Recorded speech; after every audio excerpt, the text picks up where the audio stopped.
All right, let's see what we got going here. All right. I'm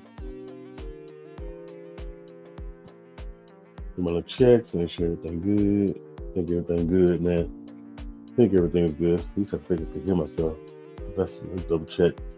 Make sure I can hear myself because I'm actually coming through the Bluetooth right now. So I decided to use the Bluetooth headsets tonight instead of doing the mic, bringing the mic over there. Hopefully I'll have my lavaliers, my new lavaliers, I should say, back in this week. I had to switch some out, man. I had got some and I had to switch them out, man, because craziness, bro. Um, Bianca, man. I'm actually doing like a kind of a rewatching the replay right now. Um, let's see if I got that thing, man. Yeah, I do. Kind of watching a little bit of a rewatch of the elimination chamber, man. Kind of starting off from the beginning and coming back around. So, um, I did see the end of elimination chamber already. Already took a look at it. Already done, you know, see what everybody's talking about, man. And that's kind of why I jumped in actually here is because it's interesting that they're doing it now, right? It's extremely interesting that they're doing it now. Now I'm not exactly sure what. Well, I take that back. I was gonna say I'm not exactly sure why they're doing it, but I do get it. And here's why. And if the it, by the way, is if you haven't seen Elimination Chamber, it's about to be some spoilers about to come out of my mouth right quick. But if you haven't seen Elimination Chamber yet, here, basically what happened is at the end of Elimination Chamber, John Cena actually turns heel.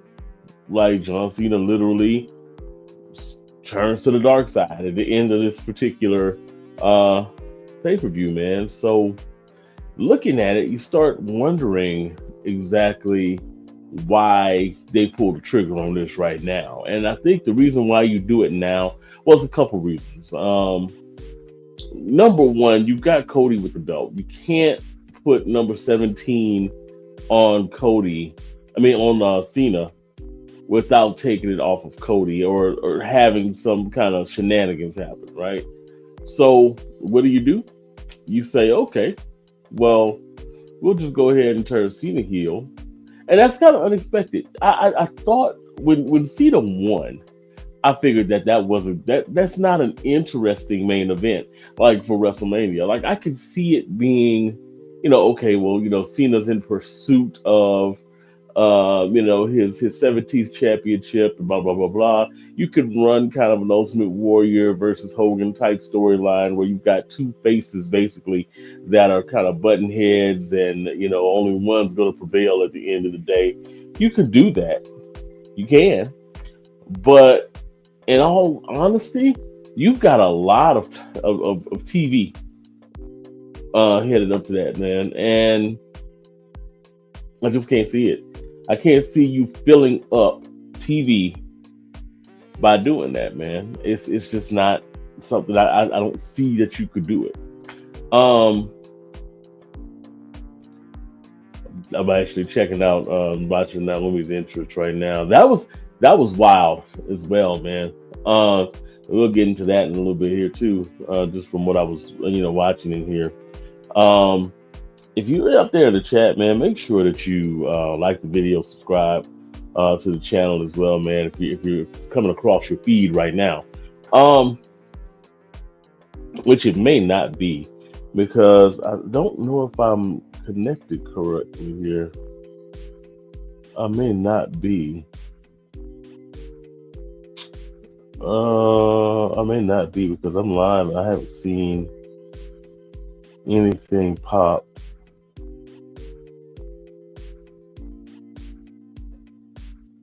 Yeah, I think there may have been something else going on. Oh no.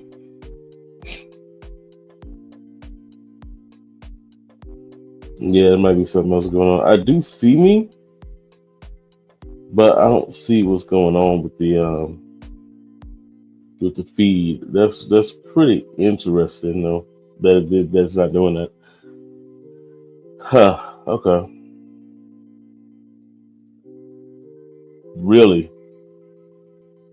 interesting, actually. Yeah. Okay.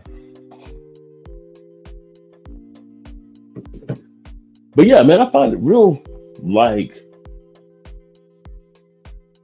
I'm actually watching the moment that Jade comes out. Jade is ridiculous, bro. Like Jade is ridiculous. Like I'm kind of trying to catch some of the bro uh the nuance in Trinity's well, Naomi's acting in this one, man. The star of this segment right here, the star of this is Bianca Belair. If you haven't had a chance to, man, catch WWE's review, replay of this, or better yet, they've clipped it out, and that's one of the things I do like that WWE does now. They will clip out certain segments. Um, if you get the chance, man, check out the way they clip this thing out, because it actually does show um, how skilled an actress Bianca is in this scenario. I mean, it is given, oh Lord, take me first, Lord, on her acting job on this one, man. It really is. But yeah, so it was interesting to see how they played that because Jade's been gone, what, for 4 months? 4 or 5 months now. Jay's been gone for a while, man, and to have her come back, I think everybody knew that there was shenanigans going on. Everybody knew that there was a scenario where it was probably either Bianca planned on getting Jade out of there, or Naomi, some kind of way ended up, getting Jade, trying to get Jade out of there, right? So we kind of all knew that was the situation. But it was cool that they were actually able to, without even saying what happened, kind of bring that to fruition, try to confirm a lot of the talk and everything that was going on, man. So um interesting to me though that it left it on the way that it did, man. I am I'm intrigued. I'm actually intrigued about what's going to happen with the whole Naomi, Bianca, and Jade storyline. Jade's got her WrestleMania. I mean, we know Bianca has her WrestleMania match now. It's either going to be against Rhea or it's going to be against Io. Or I think what's probably going to happen is they're going to try to drop it as a triple threat, and that way you don't have one person looking weak in that scenario. If you let Jade let Rhea eat the pin, or if you let Bianca eat the pin, man, or Io, you because it's a triple threat, you're not gonna have one person look weak, which is kind of cool. Um, but again, I think that there was a really creative way of doing it. I am interested to see. And look at Bianca, man. Bianca is her acting is so on point. Alexa she has the most like helpless look in the chamber. This is all like an awesome women's chamber on all sides, man. That was pretty cool. That was pretty cool how they did that, man. Liv is a superstar. Bianca, of course, is a superstar, man.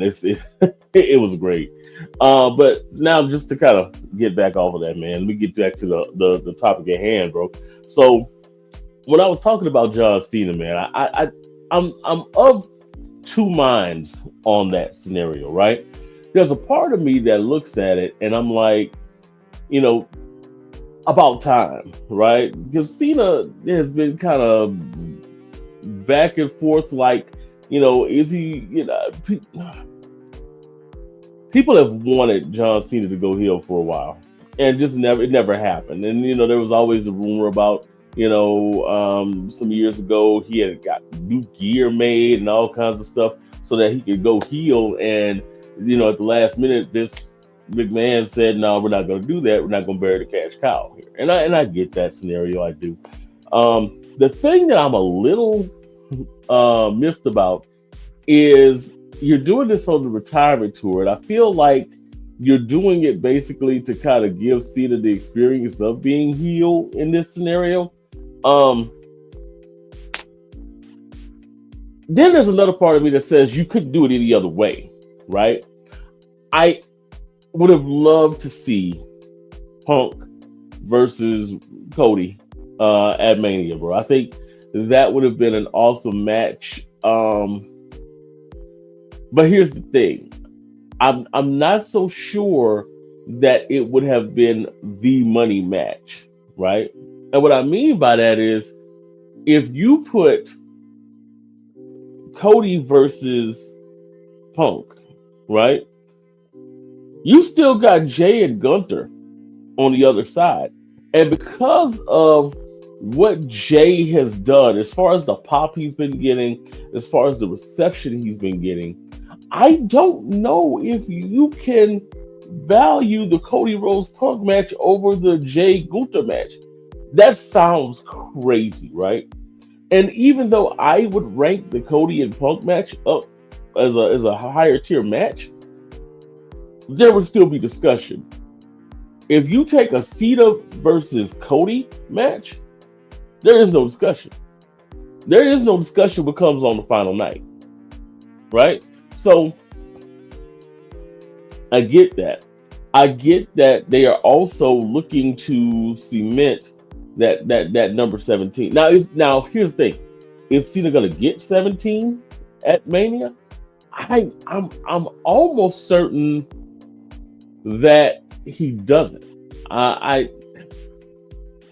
I'm almost certain that he actually will lose that match and maybe get the belt sometime later um, down the line. You know, at least that's my thought. Gee, Rookie, what's going on, man? What's going on? Cena versus Cody is going to be lights out. Hey, it is. It is, man. So I think it's going to be one of those matches where, but here's the thing with the Cena versus Cody scenario, you almost had to have Cena turn, and here's why, because you've got these two white meat baby faces that would be basically out there and being presented as the headline match for the company, right? I can't see it being as big a draw as it is with a because you don't have an unknown factor there with the Cena versus Cody. You know, the war of words over the next like 2 months would have been, or next month or so would have been like, we gotta know what's coming, we gotta know what's coming. Cena going heel basically puts an X factor on everything.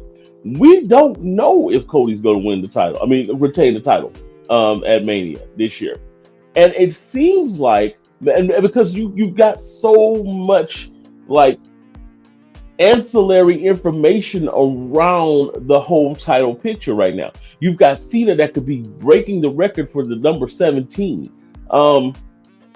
You've got Cody already in this I'm so drained mindset that he's been portraying on TV, right? You've got the final boss involved in this scenario. And by the way, what was Travis Scott doing out there, bro? I mean, I know what he was doing out there, but bro, come on.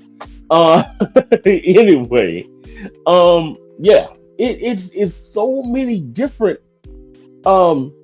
factors that come to play into that makes that match the night two match. It makes it super interesting. I'm interested to see what Cena's presentation is going to be going forward. I don't know if he's going to be, he can't be, of course he's not going to be white baby face Cena. Is he going to go back to the basic thugonomics Cena, word life type thing? Or is it going to be something different? Is it going to be something that's going to be more corporate style Cena, or, a darker version of what he got right now? He's gonna get it, keep it for a month, and then lose to Cody at Raw. Excuse me. I think so. That's one of the things that I was thinking. Now, maybe, or he could give it back to Cody at Great American Bad. You know, he could Cody can win it back at the pay per view his daddy created. You know, um, I think if Cena gets the title though at Mania, he's probably gonna keep it throughout the summer. I think it's gonna be kind of like a summer of terror where Cena's just basically like running. He's that corporate shield rough shot thing, and then the rest of his tenure, he's gonna go through the redemption story because he's not gonna retire as a heel. That's not gonna happen. So what's probably gonna happen is he's gonna win that title at Mania. He's gonna go through this whole like like I said, reign of terror. Which to be honest, a heel Cena as champion, that provides a lot of possibilities. It really does, man. You take a heel Cena and pair him against a somebody like a CM Punk, that to me makes a lot of sense. If you have that happen, or you could just go a completely different route and say, you know what, we're gonna take Cena and just have him, pop up against Roman Reigns. What a dichotomy change that would be, to have the tribal chief be the conquering hero coming back to vanquish John Cena. That is an interesting concept, man. You said just for the value of getting him number 17. Yeah, yeah. I if he does not get number 17 at Mania, he gets to that backlash. I feel like you don't do this, you don't make this move unless you're going to eventually put the belt on Cena. You don't make this move unless your whole purpose is setting up a reign of terror with John Cena. That's the only thing I can think of. Because if you're not turning Cena heel just for the hell of it. That last time, this is the last time it's now merch that he's been dropping. Apparently, it's been selling really, really well. I can't see them abandoning that to say, oh, well, we want to, just turn him heel for no reason. Yeah, I mean, John might have wanted just to experience that, but I feel like it's the way that he turned that, it to me, there's a lot more to the story that you can tell. There's so much more you can tell with that story. I got some stuff coming in here. Just trying to get some stuff together here. By the way, guys, I scent of the day today. Let me actually get it because I had it in my drawer here. Only because I was trying to do some stuff. I have been working, man. I've been working, trying to get stuff together, man. Scent of the day today was, let's see if I can get through which color off the screen. Scent of the day today, this guy right here, and I don't even know if y'all gonna be able to see it. This is, might have to put my hand behind it. I learned this from Chaos Fragrances. Put the hand behind it. There we go. So today, Jean Lo Vibe, man. This is their new Pacific Chill inspiration. Actually, I have a couple sprays on. This is their new Pacific Chill inspiration, and so far,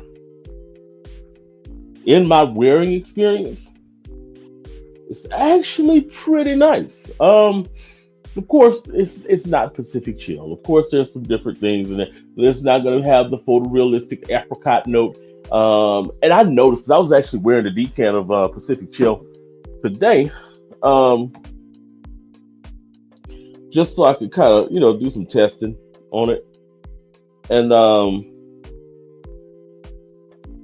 one of the things that I noticed is that, excuse me, Pacific Chill is actually really good as far as like in the dry down portion. You know how you'll bite into a fruit, and if it's sitting in the air for a sec after you bite it, it kind of gets this like dankness in the juice. That's the feeling that Pacific Chill has as it dries down. It's really good. It's a really good apricot note. I'm a fan of that. It's really good, man. But the Jean No vibe, and I have the other if you can see up there in that corner right there, Luciano Coastal Breeze. Um, I was testing against Vibe against Pacific Chill today. Might test Vibe against Coastal Breeze and see what it's like.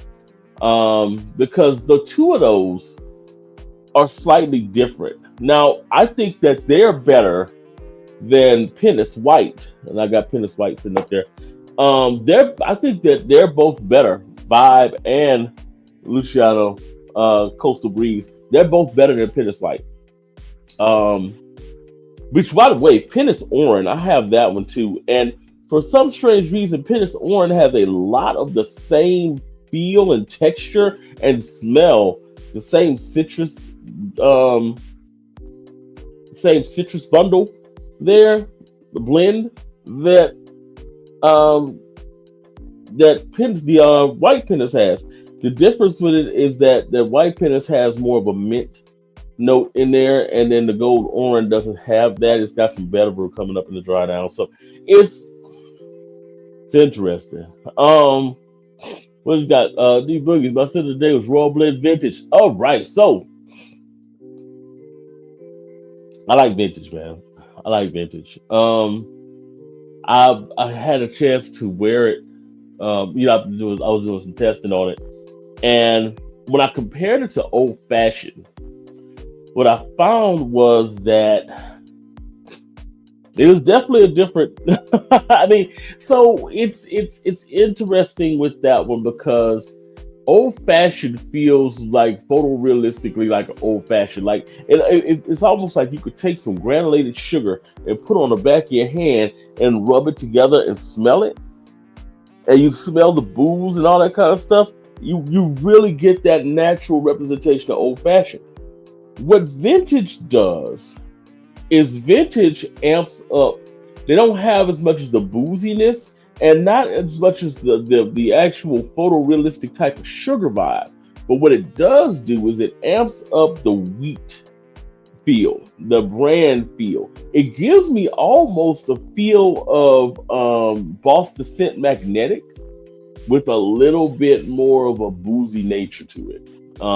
It's got some other stuff going on with it as well, a little bit more herbal type of sense of it. But that's what it gave me when I wore it. I like it though. Here's the thing: is while it's not as close to the OG old fashioned as Royal Blend was to Angel Share, because that was getting there with Angel Share.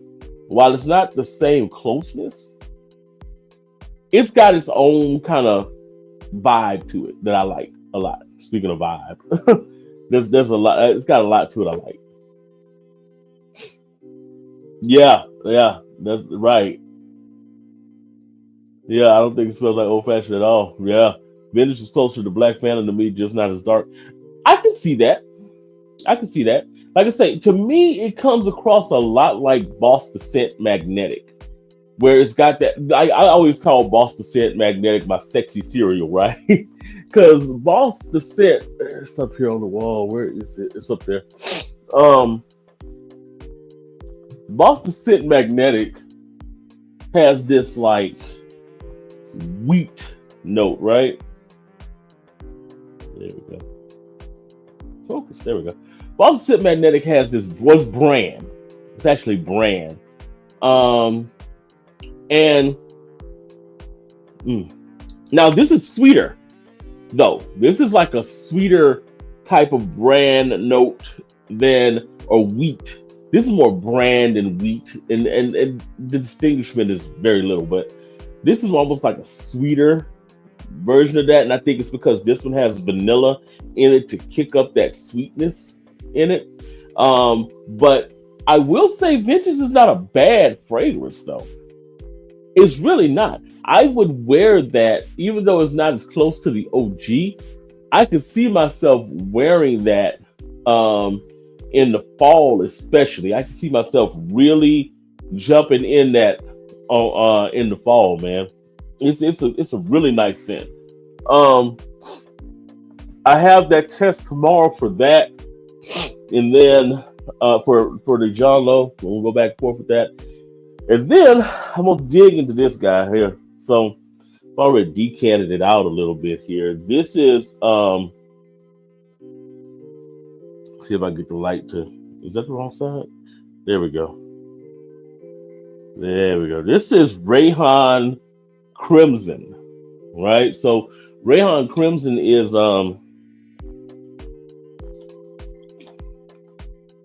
supposedly it is a Creed Centaurus clone or inspired by.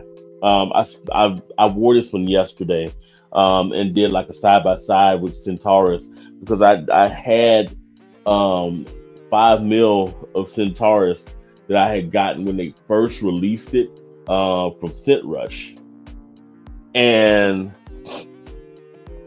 so I still had it kind of sitting around, and I was like, well, let me see what it does. Let me see what it does, and I love Centaurus.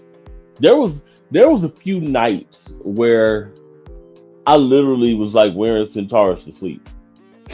There it is it's beautiful as far as the tobacco nature in it. It is one of those fragrances that some people may not be as taken by, but the cinnamon, the tobacco, it's well blended as well, man. Those florals and everything pop up in there, the geranium and everything is beautiful, beautifully done, right? Crimson, I love because it tries.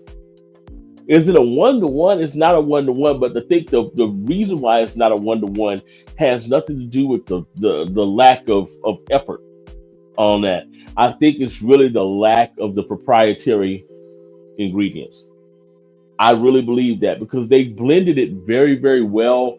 I get more of the I get a different type of amber.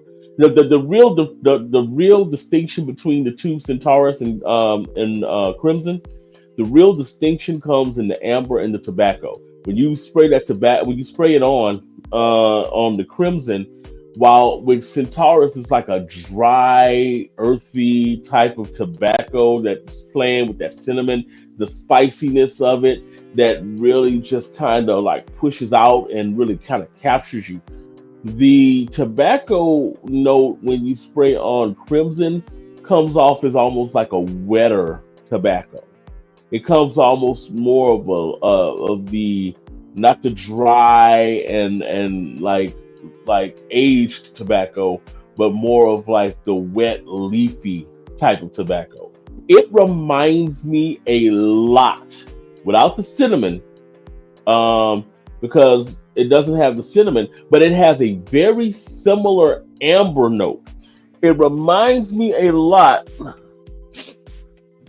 of this Continuum from Toomey.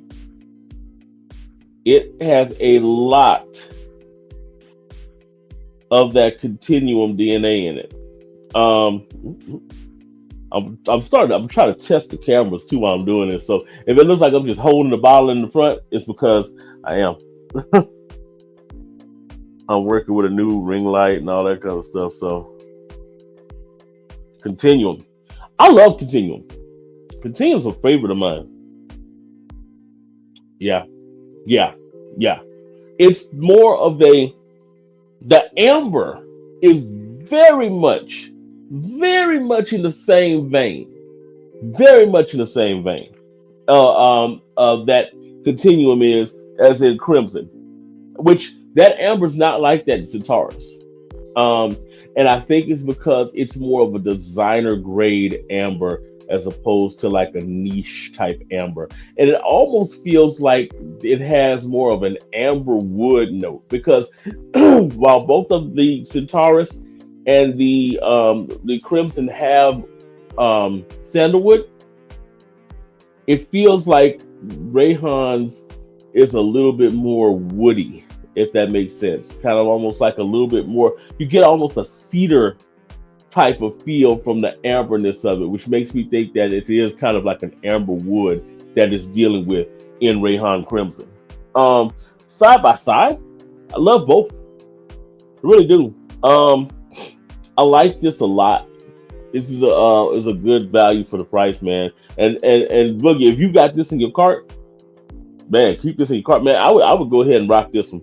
I would. I would. It has it's got a lot of the Centaurus appeal to it. Like I said, I think the only thing separating this from Centaurus is the fact that the chemicals, the actual ingredients are just not as high quality. I feel like this is edging on designer quality though with the chemicals. They're not that proprietary blend that Creed has, but if it's a matter of is it good enough, is it close enough to Centaurus? Yeah, yeah, yeah. Especially in the first like hour and a half to 2 hours, it really kind of pushes off and projects. Now, one of the things I noticed about this one is that it lasts around the same time as Centaurus does. I'm getting 6, 7, 8 hours on it when I'm wearing it. So definitely, it's a thought, man. I would get it. I would definitely get it. I didn't even put that that highlight up there. This one. Tell y'all something about Continuum, man. Continuum is one of those fragrances that I feel is kind of overlooked in the community, and Toomey has kind of put a name out there for themselves, but it's just not what it should be. I think that they kind of made a little bit of noise when they dropped that 19 degrees, but it still didn't seem to like really catch people's attention. Like it wasn't like a showstopper. I talked to one of my contacts in Macy's today, man. I went in Macy's just to see if they had Society Ombre, because that is one that I'm going to get, is Society Ombre. Just wanted to kind of take a look at it and see, or a sniff at it, and see if I was going to wait for it to come out on discounter or if I was just going to pay retail and go ahead and snatch it. I think I am going to wait for it to come out on discounters, but I'm not going to wait long if it seems like it's taking forever for it to drop on discounters, or if it's over the $100 mark, I'm just going to go ahead and buy it retail, because it's good. It really is good. But there's a couple of other releases that are like musts for me. So because Mancera Fig Me Up is a must. Ombre was a must. It still kind of is in that wheelhouse as well. And then there are a couple of other releases that are coming in the year. Blue de Chanel exclusive being one. I'm just like, okay, well, I'll kind of wait them out. Plus, there's a few for content wise. There's like 5 different fragrances that are sitting there waiting on me, like clones that are waiting. One of those is Opus Magnum, that Royal Tobacco. I'm starting to get real picky as far as like with my thoughts on, do I want to go after those clones or not? Because in all actuality, for a lot of these fragrances, I'm more in line with going after the real thing. because I'm starting to kind of get away from the thought of doing just inspired buys in that scenario and really doing inspired buys. I like those fragrances that may be inspired by a fragrance, but they got a little bit of a twist to it that I can get behind. Clubbed in the Wee Lionheart is a perfect example of that. They amped up the peppermint in there and they make it a super fresh type of experience. Really, really like that. Aqua Dubai is another one. While I think I've said this before, while the OG Imagination and Full House are closer to each other. The Game of Space Full House, they're super, super close. Aqua Dubai just has this more masculine lean to it that really makes it super, super appealing.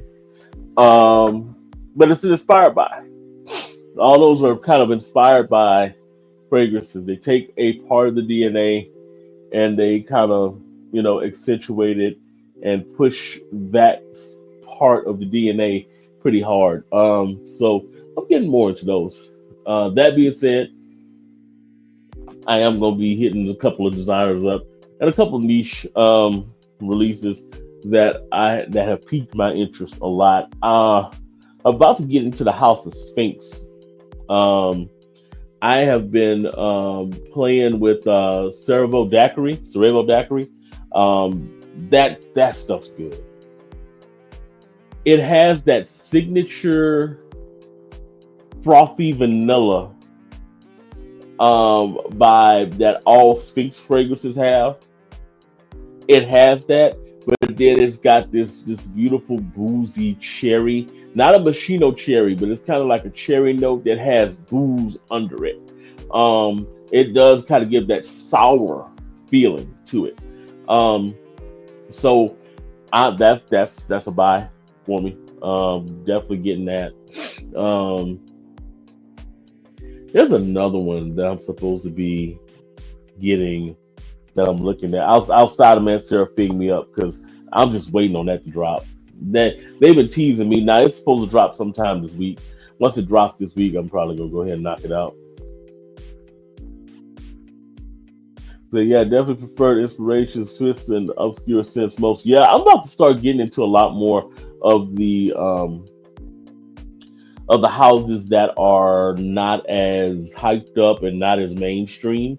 Because even houses like Yeoman Lao are houses that people have a familiarity with. I'm starting to look at houses like one of my favorite scents is that Kelly and Jones Mezcal Anejo, and I'm going to be getting some more Kelly and Jones stuff coming up. But there's a couple of other ones. Maison Solace, they've got a tequila anejo that looks really, really good. Serge Lewin's, I think it's Écrine de Fumée.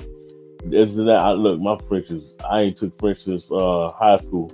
But that's another one that I'm gonna be looking at getting. But yeah, man, I got there's a few of them actually that I'm looking at dropping and trying to get a little bit of traction on to see how they work. You know, you see, I've been looking at that Cereza Daiquiri too. Yeah, it's good. I got a 10 mil of it that I've been playing around with. It's full bottle worthy. It's gonna be a full bottle. And it's because right now, especially in the spring, I think it's gonna come out good. I don't think in all honesty, most of the Sphinx fragrances that I have experienced, I don't think are made for like hot weather. I haven't tried the Oceana one that they have, but I do have that on a sample kit coming. But most of their fragrances, because they have that frothy vanilla note, and I don't know exactly, I'm about to look at the notes to see what's causing it, but they all have that same underlying kind of vanillic type of vibe to them that makes everything that they do slightly dang near gourmand. But they're really good, and I think that type of scent profile is perfect for the fall and the spring. The winter, I think you could get away with it in the winter. Um, the summer, no, it'll be too cloying. I think it because it is a suffocating sweet, if that makes sense. Kind of a syrupy sweet, that frothy vanilla that it has. Um, but the cerebral daiquiri, that's good, man. That is really, really good. Based on the animal, tempus vital, free. Hey, so I think did I see you talking about that one? I think I might have. I think I might have. I'm gonna be doing a lot of those, man. So, you know, keep making those suggestions. I'm definitely gonna be looking at a lot of um, houses that are not as like one of the ones that I've been kind of flirting with, trying to jump on more and more is His Parfums. Um, they got a fleur de lis on it. They got a fleur de lis on it. Of course, I got to be on that, man. If you got a fleur de lis on your product, then I'm on it. So, I definitely got to get on it. But to say, but if you don't try any other indie house this year, you got to get something for Native Parfums. My man Jerry is making Magic Louisiana. Okay, so he's from Louisiana, so that's always a plus. Um, I think I tried to reach out to him or contact him on the Facebook page, but it seemed like it was weird trying to contact on Facebook. Um, I may have to try to give it another shot, man. Or if you got a line for him, man, hey, just let me know. 'Cause I wouldn't mind trying to experience it and see what it's about. Definitely, man. I know that I'm gonna be doing a lot more um, reviews coming up. Like I have been kind of in a review hiatus, and part of the reason I've been kind of in a review hiatus is because I had been sick. Um, that's a lot of it. Is that I had been sick. Um, I've been working and sick, so it was a good little bit. But now I'm kind of talking a little bit better. I'm able to be a little bit more coherent in thought as well. I never stopped like um, getting fragrances in or anything. I'm just watching Trish Stratus and Tiffany Stratton come in. I'm about to go over that match, by the way, because there's something really weird going on with the whole Trish and Tiffany thing, and I haven't really put my finger on it yet. I don't know if they're okay. Here's what I think is happening. Well, let me get into the fragrance thing. Let me get into this right quick because I'm about to get into it. William, what's going on, man? What is going on? It said, brother, I just got a crazy new cologne. You got to try it. But what you got, man? What you got? Let me know. He says the closest one I found to my decan of Creed Centaurus. It's called Rayhan. Is it called? Let's see. Yeah, we can connect. I'll put you in touch.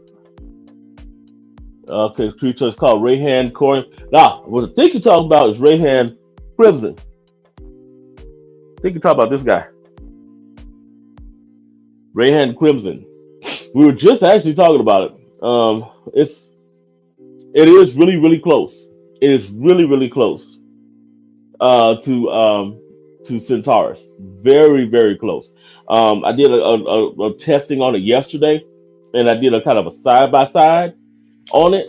And one of the things that I was just telling D Boogie just now and telling the audience, one of the things that I noticed about it as far as doing like a side by side is the real difference between Centaurus and Crimson is literally just the quality of the scent. I mean, it's the quality of the chemicals that are being used. The Rayhan has more of a wet, leafy tobacco type of vibe, while the Centaurus has more of an aged type of tobacco, a dry aged type, and you can kind of tell it in the first spray of the fragrance. This one also has a more ambery, kind of a cedarish almost type of texture, amber wood type of texture as it gets into the dry down, while Centaurus doesn't really have it. Centaurus doesn't have the same amber punch though that this one has, and in a way I kind of like it. It gives it, when they call this fragrance Crimson, you can smell red. And William, you probably know what I'm talking about when you spray this. It's kind of a, you feel the color red when you smell it. It's kind of the same way with Centaurus. I think that's why Centaurus has that red bottle. But you really pick it up in Crimson. You really pick it up. It's kind of got this kind of like a fiery type of amber, but it's kind of like it's smooth without it being like too like super spicy. Excuse me. It's spicy now. Don't get me wrong. You do have that cinnamon in there, but yeah. Let me get in here. You say, "Damn, you got it fired." Yeah, yeah. Look, say you both convinced me. I'm gonna grab it now. Yeah, yeah. Get it, get it. I say get it, man. Definitely. This one is right now. I think it's running around 39, 40. And in all honesty, is Creed Centaurus worth $450 more than this? Nope. No, because the longevity of it is about the same. This one has a slightly different type of tobacco vibe to it, and slightly different type of amber. Like I said, I compare the amber in this one more to the amber here in Continuum. I definitely they have the same type of amber, and that's what leads me to believe it's more of a designer grade amber that they're using right here. But yeah, definitely. It says maceration, improved performance projection is very good, but I think it might even improve. It's going to. It's going to. I've had this probably about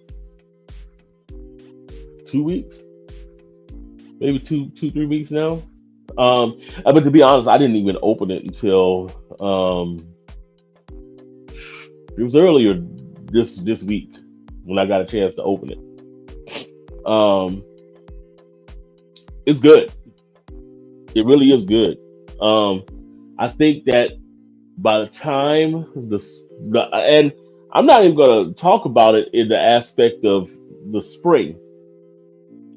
I think by the time the fall hits, excuse me, which fall is actually when this fragrance is probably going to be its best as far as usage wise. When it gets really nippy and stuff like that in the air again, this thing will be good and macerated by then. And I feel like this is going to be a monster when it comes to the way that it floats in the air. I think it's going to have time to really mature and to kind of get itself together even more than what it is, man. So I'm thinking this is going to be a beautiful addition to the fall collection, man.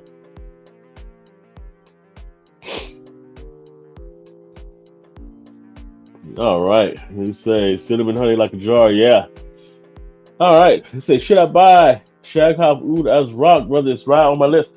Shaghoff Oud as Rock is one of my favorite fragrances.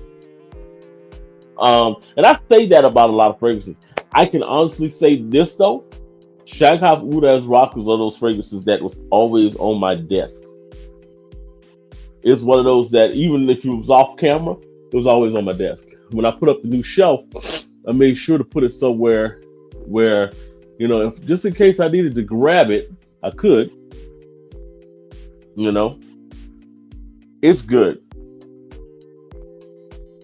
As Rock is good, man. So what you're getting out of this, and some people would like to compare this to Oud Lemon. I mean, not Oud Lemon Mint, to Montal's Honey Oud. Yeah, yeah, very much that. I feel like this one has a little bit more of the oud funk, in a good way. Now that being said, I think Honey Oud is a little bit smoother, the Montal.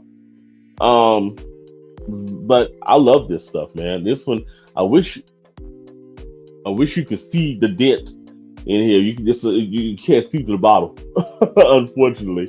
But I wish you could see the dent on this thing, man, because I use this a lot. not this winter that just passed, but the winter before last, man, this was one that was like highly in rotation.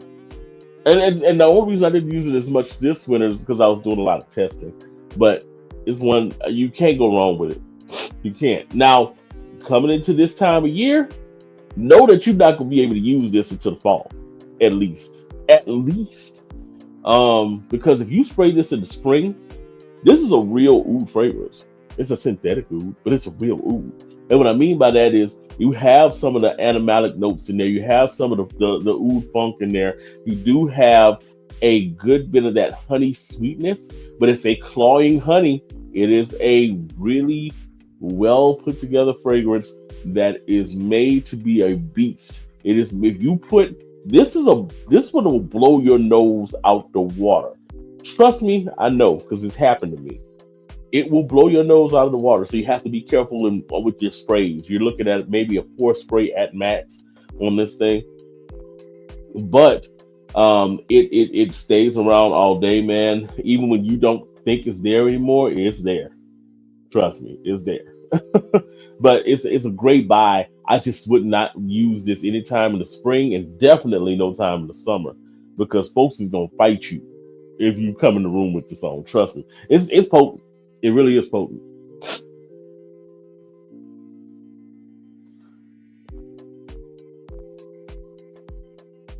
He said, "Do you like Ozrock more than Crimson? I know they're different, but I want to get a sense." So I do. Now that being said, I've spent so much more time than with Ozrock that I don't know if I could give Crimson a fair shot. You know, I don't know if I can give Crimson a fair shot because of that. Because I spent so much time with Ozrock. I think that I could learn, or I could get to the point to where this is a favorite of mine. I want to see what this does. It's been cool. When I wore this yesterday, it was cool. I want to see what this does, like, over this next couple of months. Because when I first sprayed Ozrock, I wasn't expecting what I got. But I found that it is a very appealing, very addictive type of vibe. And I think that Rayhan Crimson is going to be that as well. Okay, so if it was me, this is just me. If it's me, I would go and I would buy the Shakaf Oud Ozrock. The problem with it, though, is that you won't be able to use it until dang near the winter. So if you had to do just keep that in mind, right? You know how I said that Crimson is a spring and fall scent? That ain't no spring and fall scent. I was rocking you. You're not using that in the spring. It's not happening. Don't do it. You know. So I would say, and I just going back on what I was just saying. If I'm you, I go with the Crimson if you can get your hands on it. Because I got a feeling the price is gonna go up. It's gonna soar. It's gonna sell out. Once people start really finding out how good of a inspiration it is of the Centaurus DNA, go ahead and get it now while you can get it, because the prices will go up on it. Ozrock, the prices are going to kind of keep simmering down, and they'll be at that they're probably at base level now at like 30. I think I saw it for 28 on Amazon a couple weeks ago. So it does fluctuate in price. Get Crimson while you can now, and then save Ozrock for a later purchase in the year. You say Ozrock and Toffee Vanilla are both great. So yeah, shock. So Swiss Arabian is kind of looked over as far as some of the fragrances that he put out. But you know, when you get into Swiss Arabian, it's going to be a quality product. It's just a matter of whether or not it's going to lean, because most of their stuff is unisex now, but some of their stuff does lean a little bit more to the feminine side. That being said, you can't go wrong with either with Ozrock or Toffee Vanilla. Actually, The elixir one's good too. It's actually pretty good too. Um, I need to get more in my collection. There's another one that I was looking at that I think is really. I smelled it and it was like really really good. I just can't think of what it was, which one it was, but it was really really good. Teriyaki Intense is very nice too. Teriyak's good. The original teriyaki is good. The intense is good as well. Um, and I actually don't want to wake my wife up, but I actually got teriyaki intense for her more than I got it for me. The original teriyaki I had gotten for her, and it was one that she liked a lot. But as it got into the far dry down, it had a little bit more of this kind. It was a weird kind of. She was like, it smells almost like banana peel, and I never really got that, but I understood what she was saying, right? And I think I knew what was causing that in the later dry down for her, because people's noses are different. Um, but she likes the intense a little bit better anyway, so I think it works. And then I can always go in and wear it if I need to, spritz a little something on. She has one that I have worn a few times that I got for her. So I'm only wearing stuff that I got for her. It's called Lattafa Quimma. So it's a green and gold bottle, right? Quimma is supposedly a is it a bad girl? I think it's a good girl. One of those. It's inspired by one of those. But it does take a different turn in it. It's inspired by more than it is a clone. But it's got this coffee note in there that is actually pretty rich. And it really does have kind of a woody, kind of masculine type of vibe when a guy puts it on. Like when a woman puts it on, it gives dark and mysterious. But when a guy puts it on, it gives a little bit of a woody type of swagger, man. A lot of these things that they say are unisex, and you look over Fragrantica and it says leans feminine, don't let that scare you, because a lot of those fragrances are actually going to react differently on women's skin than they will on men's skin.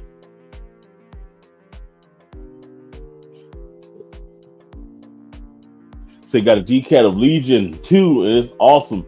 So I'm debating whether or not to bring in some of those for on the haul. Like I've been going back and forth with some of the things that I'm bringing in, because I'm really starting to like get into like I don't want us to have a super redundant collection, but I got enough bottles in here now to where it's kind of like, you can't help but a little bit of redundancy. And some of the stuff that I'm doing, I'm testing different clones, just like the vibe, right? So you take vibe. Okay, get the thing. There we go. You take John Lowe vibe, and you compare John Lowe vibe to Luciana Coastal Breeze. You compare that to Pinnis White. I have both of those up there. Similar DNAs. They're all cloning the same thing. But I'm doing that more for the testing aspect of it, and because I like the DNA, I can deal with a lot of those DNAs. So I'm cool with it. There's some DNAs though that I don't need more than one. But there's so many different variations of it that I'm not getting every variation. So I've been kind of going back and forth with what I'm actually bringing in on, to review. All right. By the way, how's performance on the side? Bourbon worth it? Okay, so I'm dropping the video on bourbon this week. When you see that video, I recorded that video probably about a month and a half ago, right? Almost 2 months ago. I just haven't dropped videos. I've been recording some videos. I just haven't dropped any. I'm going to be dropping probably 5 videos this week, 5 reviews, just to clean out all of the older reviews that I have in the old format because I'm kind of going to a new review format. So, I'm going to be cleaning out all of them in the old format. So you're going to see probably 5 of them that dropped this week. And then it'll start going to kind of the new review format, how the new reviews are going to look. But Assad is one of the ones that I did the review on. As far as performance wise, it's good. I mean, I'm getting 7 to 8 hours, 7 to 8 hours on skin. Now it drops into a skin scent probably around hour for me, hour 4, 3 to 4. It drops into skin scent, shrinks down. And now if you put it on clothes, it's there until you wash. It's there until you wash your clothes. But it's good. I will say, if you have, this is another one when I talk about redundancy. I go on this rant, in the review for this one about redundancy. Because it does seem a lot like a lot of the houses are putting out fragrances that smell pretty much alike. Now, I was listening to a young lady she did a video on that, and she was basically kind of explaining the reason why she thinks that a lot of the houses are doing that is because people are really harping on longevity now. And some of the aroma chemicals that are being used, the way that they're being spaced out, the reason that they're smelling alike is because those particular aroma chemicals are the ones that last the longest on skin. And so everybody's trying to go for that longevity, that beast mode projection, those things. So they're using, instead of using some of the various or the variants of those aroma chemicals, they're using those longer lasting ones. The longer lasting ones being your patchouli, your sandalwood, of course, your deeper vanillas, those nuttier vibes. You see a lot of geranium being used now. You're seeing a lot of like fir balsams in the bases. You're seeing a lot of oak moss, and that's because everything's trying to get going for longevity, going for that beast modeness. To answer your question on this, though, yeah, I mean, 7 hours, 7 to 8 hours. This is actually really good. I love it, but I feel like I strongly like it. Let me not say love it, strongly like it. If it's between this and Checkmate King, go and Checkmate King all day. Let's see if we go. Yeah, ooh, there we go. Yeah, if it's between Bourbon and Checkmate King, go and Checkmate King all day. It's more complex. It's got a higher compliment factor. And it's because it's got that marble plum. This one has marble plum as well, by the way. Bourbon has it too. But you really get the richness of it in King. And not only that, you get the richness of the chestnut that they have, the way that the florals are played into this one, into here. It gives you kind of a really nice resonance base to it. And it's like I said, it's got a sweetness that's kind of underlying throughout the life. And while it's a sweetness, it's not as much of a sugary type of sweetness.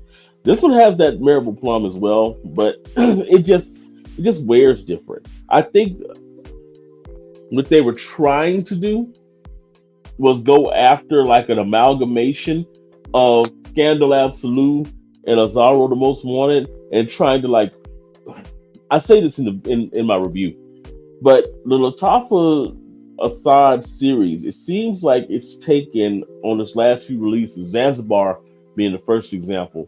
Zanzibar took a whole bunch of like positively reviewed DNAs and tried to pack them into one fragrance. So it's not completely LeBeau. It's not completely Lamal. It's not, it's not all of that. It's a bunch of different ones that are rolled into one.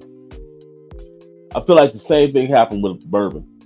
They rolled a whole bunch of popular DNAs into one, and you get this. So it's not doing anything well. It's doing a bunch of everything, but it's not doing any one thing well. Will it get wears? Yes. It's definitely gonna get worn. But I'm a huge fan of this. If you have to choose between these two, get this. Get Armagh Checkmate King. Definitely. If you gotta choose, get King. King is the way to go.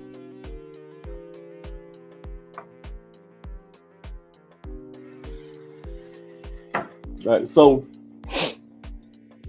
we'll get out here in a little bit, man. But I'm sitting here just kind of watching the, like I said, watching the replay here.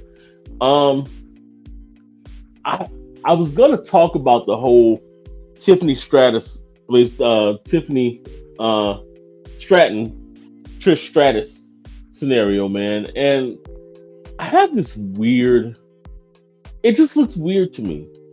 And I'm wondering if what they're doing is they're trying to get Tiffany over.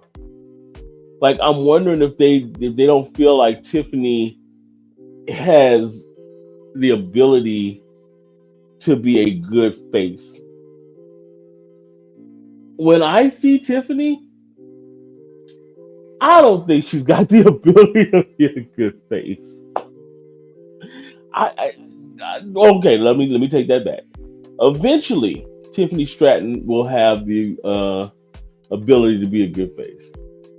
Eventually, right? I just don't think she's there yet. Not yet.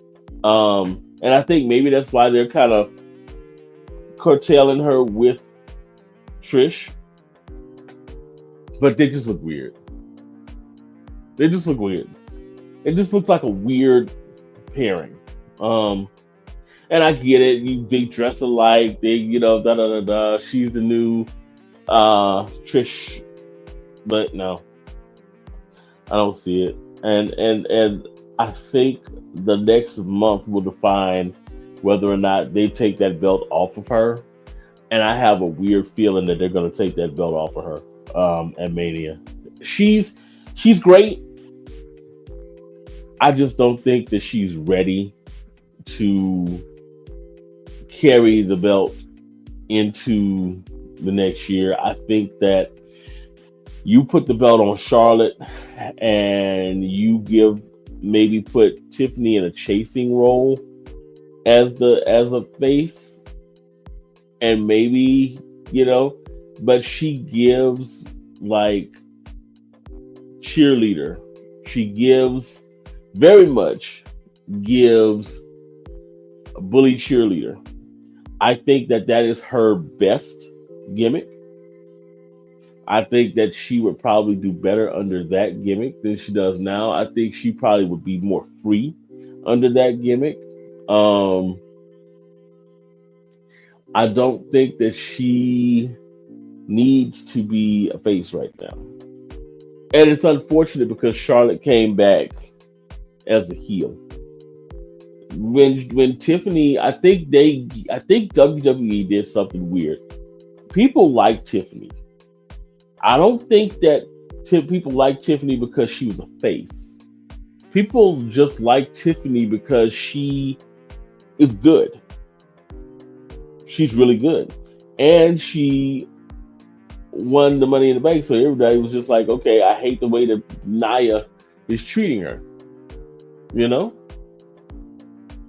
Basically it.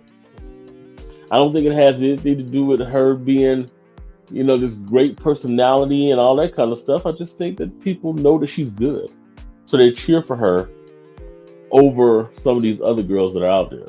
That being said, I can't see it. I can't see her as a face. Can't take her seriously as a face. And her being paired with Trish just further solidifies in my mind that she's playing the wrong position. It really does. She's playing the wrong position. They're doing all the press conference stuff right now and kind of doing a replay on that, man. I'm gonna go ahead and get out of here, and we'll try to get out of here and try to get me a little rest, man. I got something special today, and there's a part of me that wants to go ahead and unwrap it. I don't think I'm gonna unwrap it yet. Maybe tomorrow. This is Zaharoff Second Soul. This was Justin Copeland's fragrance that he did with Zaharoff, and I have been looking for this forever, and no one had it. Couldn't find it. And I'm about to unwrap this now. I just can't wait. I had been looking for it forever. Couldn't find it anywhere. And just so happened to find somebody who had it. And I was like, oh, I gotta get it while I can.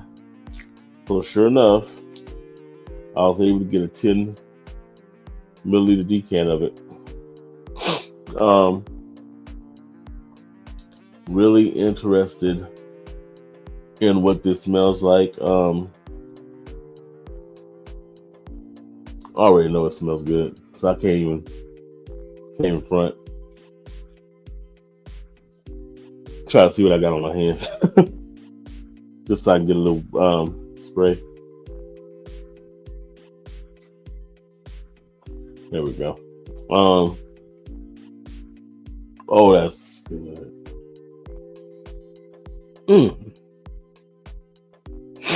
This is good.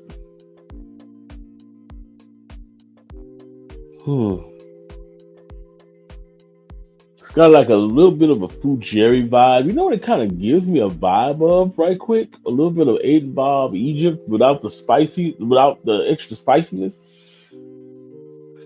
Let me do this again. Yeah. A little Ego East. A little bit of Ego East. Isn't that type of realm of Fougere type of vibe? But I'm getting a little bit of rum out of here.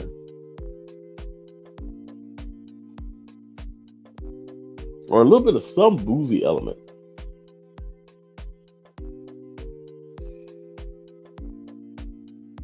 I like this. It's giving me high quality Linsumi.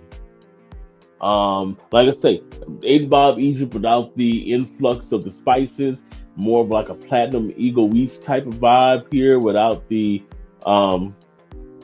green.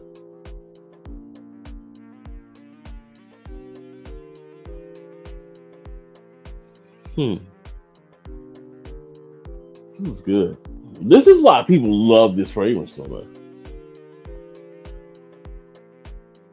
This really does give like jazz singer, jazz musician type vibes. I like this a lot, man. I'm looking forward to having this just kind of sitting around. This is gonna be a special occasion wear for me. So, man, I'm glad to have that. I got a couple of fragrances that are just strictly special occasion wears. And I'm gonna add that to the collection of that. That's all I got, guys. We'll go ahead and roll out for the night, man. Try to give me a little bit of sleep, and because I gotta do this all over again in the morning. But y'all have a good one, man. Peace out. And I can't believe that John Cena has turned heel. Interesting. Definitely interesting, man. It's been an interesting night as far as that goes. Looking forward to seeing the fallout of this in the morning.